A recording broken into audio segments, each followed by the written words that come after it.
हरिपुर नाम का एक गांव था जहां सेठ अग्रवाल नाम का एक व्यापारी रहता था।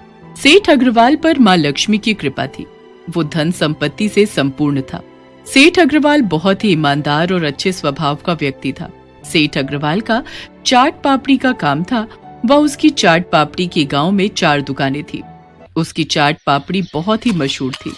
दूर दूर से लोग उसकी चाट पापड़ी खाने गांव में आते। सेठ अग्रवाल का एक मुंशी था जो उसके कारोबार का ध्यान पूरी ईमानदारी से रखता था। वो रोज गिनकर कारीगरों को चाट पापड़ी का सामान देता और शाम को सबसे हिसाब लेता था। सेठ अग्रवाल का कारोबार अच्छा चल रहा था, लेकिन कुछ दिनों से सेठ अग्रवाल के पास गांव से शिकायतें आने लगी कि उसकी चाट पापड़ी में काफी मिलावट हो रही है, जिससे गांव के लोगों की तबीयत खराब होने लगी थी। ये सब सुनकर सेठ अग्रवाल को काफी चिंता होने लगी। एक दिन सेठ अग्रवाल ने मुंशी को बुलाया। अरे मुंशी, आजकल लोगों से बहुत शिकायतें आ रही हैं कि हमारी चाट पापड़ी में कोई मिलावट करके बेच रहा है और उसे खाकर लोगों की तबीयत खराब हो रही है। पर मालिक, सारा सामान तो मैं अपनी देखरेख में बनवाकर कारीगरों को देता हूँ और मैं तो कोई भी मिलावट वाला सामान नहीं देता उनको। मैं कुछ नहीं जानता। मैंने ये काम तुमको सौंपा है। ये तुम्हारी जिम्मेदारी है कि तुम इसका पता लगाओगे कि कौन है जो मिलावट कर रहा है, और अगर तुम पता नहीं लगा पाओगे तो मैं तुम्हारी नौकरी छीन लूंगा। ठीक है मालिक, मैं 4 कारीगरों को बुलाता हूँ और उनसे पूछता हूँ। मुंशी 4 कारीगरों को बुलाता है। 4 कारीगर थोड़ी देर में ही सेठ अग्रवाल के घर पहुँच जाते हैं। जी सेठ जी, आपने हमको बुलाया? हाँ, लोगों से ये शिकायत आई है कि तुम में से कोई मिलावट करके चाट पापड़ी बेच रहा है। क्या? नहीं नहीं मालिक, मिलावट का तो कोई सवाल ही नहीं उठता। हाँ सेठ जी, आप जैसा हमें सामान देते हो हम बिल्कुल वैसा ही ले जाकर बाजार में बेचते हैं। जो भी है सच सच बता दो, वरना सबको काम से निकाल दूंगा। नहीं नहीं मालिक, मैंने कोई मिलावट नहीं की, ये लोग ही करते होंगे। झूठा इल्जाम मत लगा मनोज, तू ही करता होगा मिलावट, हम नहीं करते। 4 कारीगर आपस में एक दूसरे पर दोष लगाने लगते हैं। मुंशी और सेठ अग्रवाल को समझ में आ जाता है कि ऐसे अपने आप से खुद कोई नहीं बताएगा, कोई दूसरा उपाय ढूंढना होगा। मुंशी उन 4 को वापस भेज देता है। मालिक, ऐसे तो कोई बता नहीं रहा है। मुझे नहीं पता मुंशी, जल्द से जल्द पता लगाओ, वरना तुम्हारी नौकरी छीन लूंगा मैं। मालिक, मेरे पास एक तरकीब है। अगले दिन सेठ अग्रवाल और मुंशी 4 कारीगरों को गिनकर 100 प्लेट का सामान बेचने के लिए देते हैं और बाजार में भेज देते हैं। उनके जाने के थोड़ी देर बाद सेठ अग्रवाल और मुंशी दोनों अपना भेष बदलकर बाजार में पहुंचते हैं। वो पहले राजू के पास जाते हैं। अरे भैया, आज हमारे सेठ जी की बेटी का जन्मदिन है तो आज हमको 200 प्लेट चाट पापड़ी चाहिए, बताओ दे पाओगे? भाई साहब, 200 प्लेट तो नहीं हो पाएगा, लेकिन हम आपको 150 प्लेट दे सकते हैं। 150 प्लेट तुरंत दे दोगे? हाँ भाई साहब, बिल्कुल अभी मिल जाएगा। भैया, चाट पापड़ी अच्छी और साफ सुथरी तो है ना? हाँ हाँ बिल्कुल, आप चाहें तो बाजार में पूछ लीजिए, बहुत प्रसिद्ध चाट पापड़ी है हमारी। ठीक है, कर दो। फिर मुंशी और सेठ राजू से चाट पापड़ी लेते हैं और उसको 150 प्लेट के पैसे देकर वहां से चले जाते हैं। फिर वो अपने दूसरे कारीगर किशोर की दुकान पर जाते हैं और उससे भी 200 प्लेट चाट पापड़ी के लिए बोलते हैं। किशोर बोलता है, भैया 150 प्लेट दे पाऊंगा, बोलो तो कर दूं। ठीक है, दे दो। फिर वो वहां भी 150 प्लेट के पैसे देते हैं और सामान लेकर वहां से अपने तीसरे कारीगर मनोज की दुकान पर जाते हैं। भैया, आज हमारे सेठ जी की बेटी का जन्मदिन है तो आज हमको 200 प्लेट चाट पापड़ी चाहिए, बताओ दे पाओगे? अरे भैया, 200 क्या, 250 प्लेट भी मिल जाएगा। नहीं नहीं भाई साहब, 200 प्लेट ही दे दो आप। फिर वो वहां से भी चाट पापड़ी लेकर अपने आखिरी कारीगर मुरली के पास जाते हैं और उससे भी 200 प्लेट की मांग करते हैं।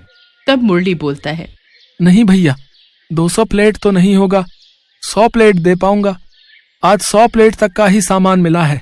ठीक है, आप इतना ही दे दो। सेठ अग्रवाल और मुंशी अपनी सारी दुकानों से सारा सामान खरीद कर घर जाने लगते हैं। मुंशी, ये तुमने कौन सा खेल खेला है, मुझे समझ नहीं आया। मालिक, समझना बहुत आसान है।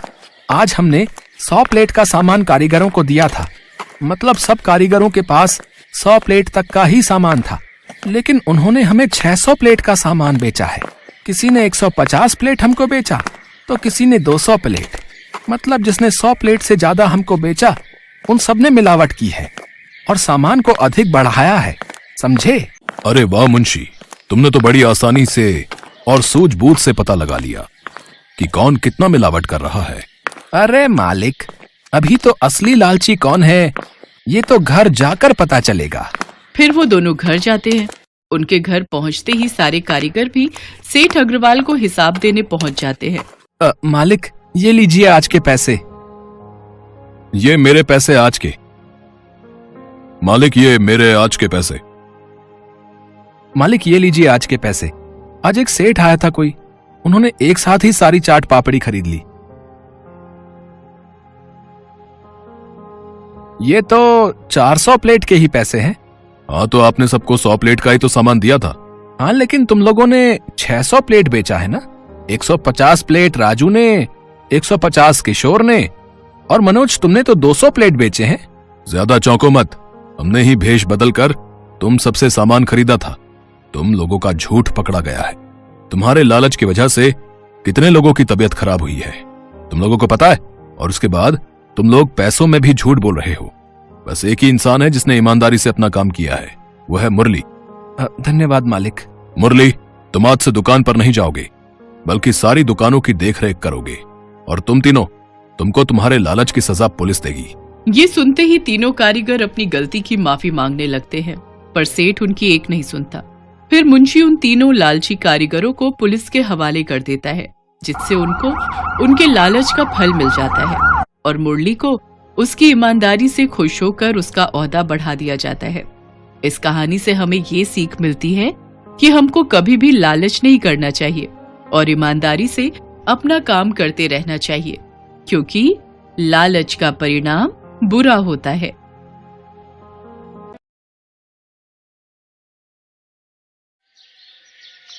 मंगला, कहाँ हो? हमें देर हो रही है, जल्दी से ताला लगा कर आओ। आज दशहरे का दिन है, हमें समय से बाजार पहुंचना है। सब लोग अपना ठेला लगाने पहुंच गए होंगे, हमें भी अपना आलू टिक्की का ठेला समय पर लेकर पहुंचना चाहिए। अरे आ गई, बस चलो, मुझे भी पता है आज दशहरे का मेला है, तो हमें समय पर पहुंचना है। भगवान की कृपा से दशहरे के मौके पर अच्छी कमाई हो जाए, फिर हम इस साल अपने घर की छत को पक्का करवा लेंगे। मंगला, बेफिक्र रहो, आज हमने अच्छा खासा सामान तैयार किया है, हमारी अच्छी बिक्री हो जाएगी। अब जल्दी जल्दी बाजार पहुंचते हैं। गोकुल और मंगला दोनों आलू टिक्की का ठेला लगाते थे। टिक्की में मसाला मिलाने का काम मंगला ही करती थी, बाकी दोनों मिलकर ही ठेले पर काम करते थे। मंगला के हाथ में ना जाने ऐसा क्या जादू था कि वो टिक्की का मसाला बहुत ही स्वादिष्ट बनाती थी। लोग गोकुल के ठेले की आलू की टिक्की बहुत पसंद करते थे और उनकी अच्छी कमाई हो जाती थी। आज दशहरे का दिन था और ठेले पर ग्राहकों की भीड़ लगी हुई थी। मंगला टिक्की का मसाला इतना स्वादिष्ट बनाकर लाई थी कि लोग स्वाद ले लेकर आलू की टिक्की खा रहे थे। मंगला, सचमुच तुम मेरे लिए बिल्कुल लक्ष्मी का रूप हो। तुम्हारे हाथों में तो अन्नपूर्णा का वास है। तुम आलू टिक्की में जो मसाला मिलाती हो वो आज तक मुझे समझ में नहीं आया। मैं जितनी मर्जी कोशिश कर लूं, मैं वो मसाला मिला ही नहीं पाता। अब इतनी भी तारीफ मत करो, नहीं तो मेरी शुगर बढ़ जाएगी। चलो, आज तो हमारी अच्छी कमाई हो गई। अब जल्दी से कल मजदूर को बुलाकर छत पक्की करवा लेते हैं। ठीक है, मैं कल ही मजदूर को पकड़ लाऊंगा। अगले दिन गोकुल सुबह सुबह मजदूर को लेने चला जाता है। गोकुल साइकिल पर था और पुल पार कर रहा था। अचानक उसकी नजर पुल पर खड़ी एक लड़की पर पड़ती है जो पुल से नदी में कूदने वाली थी।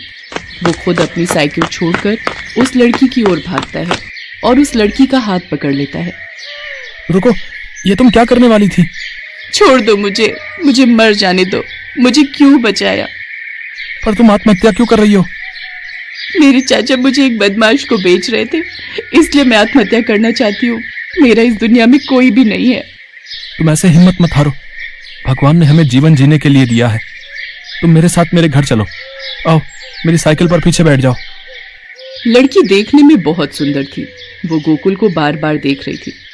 गोकुल साइकिल पर बिठाकर उसे घर ले आता है और मंगला को सारी बात बताता है। उस लड़की का नाम लता था।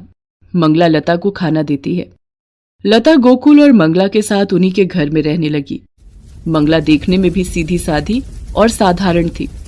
वो तो सिर्फ अपने काम पर ही ध्यान देती थी, पर धीरे धीरे गोकुल लता की खूबसूरती पर फिदा होने लगा। लता भी गोकुल को अपने प्यार के जाल में फंसाने लगी। गोकुल रोजाना अब कोई ना कोई बहाना बनाकर मंगला को अकेले ही काम पर भेज देता था और पीछे से गोकुल और लता दोनों घर पर अकेले थे। मंगला को कुछ शक हुआ और एक दिन वो जल्दी घर आ गई।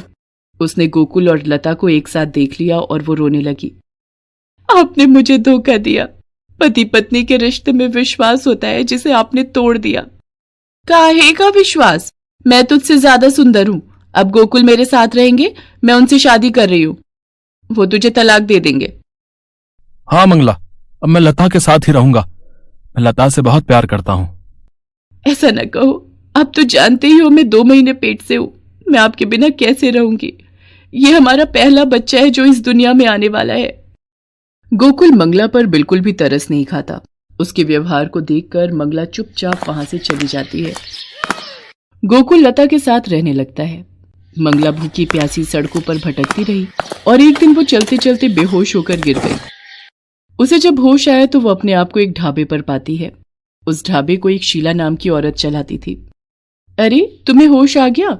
रास्ते में आते हुए तुम्हें बेहोश होकर गिरते देखा तो अपने ढाबे पर ले आई। तुम कहां से आई हो बहन? और तुम चलते चलते बेहोश कैसे हो गई? ये लो, खाना खा लो, फिर मुझे आराम से बताओ।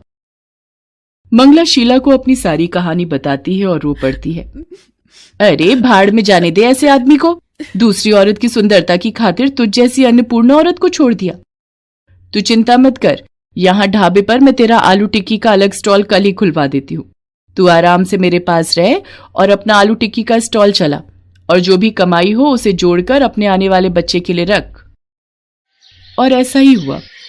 शीला ने कुछ ही दिनों में मंगला के लिए आलू टिक्की का स्टॉल खुलवा दिया। अब उसके ढाबे पर मंगला खूब मेहनत से आलू टिक्की बेचने लगी। लोगों को मंगला के हाथ की आलू टिक्की बहुत पसंद आती थी। शीला को भी इस बात का बहुत फायदा हो गया। धीरे धीरे ढाबे पर ग्राहकों की भीड़ बढ़ने लगी। दूर दूर से लोग मंगला के स्टॉल की टिक्की खाने आते थे। मंगला, तेरे हाथों में क्या जादू है? मेरे ढाबे पर लोगों की भीड़ बढ़ती जा रही है।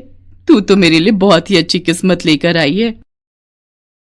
दीदी, आपने भी तो मेरी इतनी मदद की है, वरना आजकल के जमाने में कोई कहाँ इतनी मदद करता है। इधर मंगला का आलू टिक्की का काम अच्छा चल पड़ता है, उधर गोकुल की आर्थिक हालत खराब हो गई। मंगला के कारण ही गोकुल के आलू टिक्की के ठेले की अच्छी कमाई हो जाती थी, क्योंकि मंगला मसाला ही ऐसा बनाती थी कि लोग उंगलियां चाटते रह जाए। पर लता से वैसी आलू टिक्की नहीं बन पाई जैसी मंगला बनाती थी। इसी कारण गोकुल का आलू टिक्की का ठेला बंद हो गया और वो बिल्कुल बर्बाद हो गया। गोकुल सड़क पर आ जाता है। उसने घर भी बेच दिया था। अब वो लता के साथ दर दर भटक रहा था। आज मुझे मेरे कर्मों की सजा मिल रही है। मैंने मंगला के साथ बहुत गलत किया। मैंने तुम्हारे कारण अपनी लक्ष्मी जैसी पत्नी को छोड़ दिया। इसमें मेरी क्या गलती है? मैं तुम्हारी मंगला की तरह आलू टिक्की के मसाले नहीं बना पाती। कोशिश करती हूँ ना, पर वैसा स्वाद नहीं आ पाता। तुम एक काम क्यों नहीं करते? तुम मंगला से ही कह दो कि वो मुझे अपने जैसा आलू टिक्की का मसाला बनाना सिखा देगी, फिर तो हमारा काम चल जाएगा। मैंने सुना है एक ढाबे पर वो आलू टिक्की का बड़ा स्टॉल चलाती है और उसका काम बहुत अच्छा चल रहा है। एक दिन दूर से मैंने उसे देखा था, पर उसके पास जाने की मेरी हिम्मत नहीं हुई। मैं किस मुंह से उसके पास जाऊंगा?